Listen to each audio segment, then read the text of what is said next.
Okay, I'm going to talk to my female followers for a moment. You know that person that just keeps hitting on you? Keeps sending you texts, keeps calling, keeps emailing, keeps showing up, whatever it is, just relentless. They've made it clear they're interested in you. And even though you've given zero encouragement, they're still there and they're still trying. And by the way, guys, let me know if that ever happens to you. I'd be willing to bet it happens to you too. We're going to talk about that type of suitor. And my story today, my point, may not be what you think it's going to be. Let's talk about it.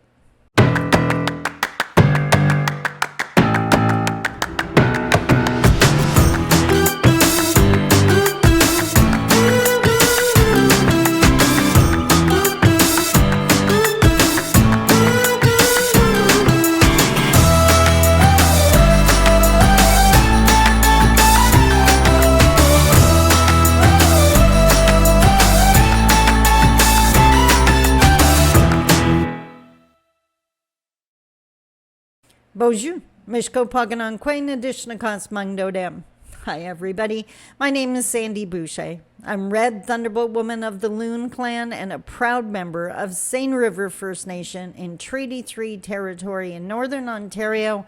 And in the opening of this video and in my blog post, I talked about that unwanted suitor, that relentless, but I really like you and I want to be with you and why won't you talk to me and blah, blah, blah, blah, blah. And if you've experienced that, and unfortunately, I'd be willing to bet most people watching this, male or female, have experienced this. Well, you've just experienced what it feels like to many First Nation communities and the people within it when non-Indigenous business incorporation shows up at the door. I call them bulldozers. Those people that are in your face. We have what you need. We want to work with you. You have no idea how amazing it could be. Blah, blah, blah, blah, blah. No breathing space. No room. Hard sell. Ever been to one of those stores where the people just come right to your side as soon as you walk in? That hard sell? That's what it feels like.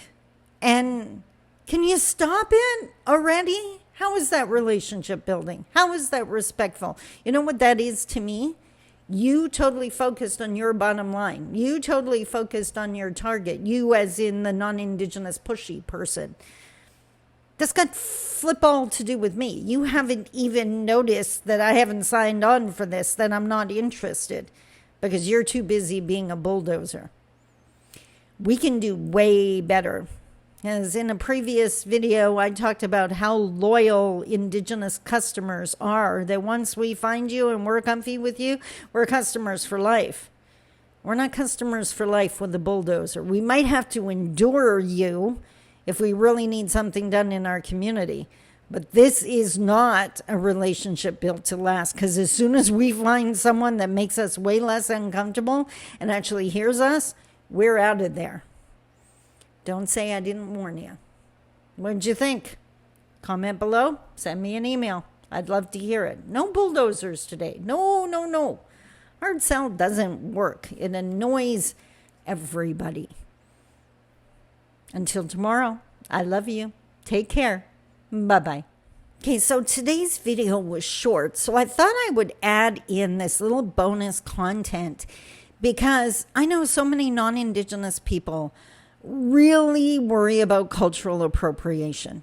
It scares the daylights out of them. They want to be able to buy Indigenous crafts and paintings and beadwork and whatever, but they want to make sure that it's authentic, that they're supporting the right people. They do not want to be accused of cultural appropriation. And I just needed to share something with you, something that I found this weekend that I was absolutely thrilled about. So I happened to go back to my small hometown for the weekend. And while I was there, I happened to go into this small gas station. And because of its location, it was touristy. You know, it had all the arts and crafts things you can buy. And as a general rule, those are the kind of places where you're going to find Indigenous crafts made in Japan or something. It's not going to be authentic.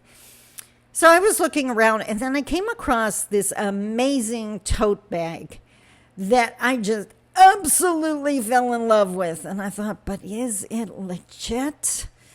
I don't know. It was incredibly dark in the store. So I had a good vibe about it. I decided to risk it. It wasn't expensive, so I thought, meh, I'll give it a shot. And I bought it. And when I got back home, it had its little tag on it. For one, this says Indigenous Collection, original art entitled Community Strength by Simone McLeod. She's Ojibwe. On the back, it says authentic Indigenous art. Now, anyone who's heard my videos on cultural appropriation, that's what you want to hear. Authentic Indigenous. Right? You do not want to hear Indigenous inspired. If it says Indigenous inspired, it's telling you it's cultural appropriation. Do not buy it. So, and then the icing on the cake, the part that made me feel so good, listen to this. Authentic Indigenous art. The artist has been paid a royalty for the sale of this product. So the bag itself was mass produced, but the art was authentic and it benefited the artist. That's the kind of thing you need to find when you want to buy your crafts and beadwork.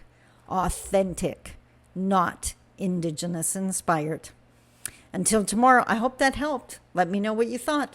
Until tomorrow, I love you. Take care. Bye-bye.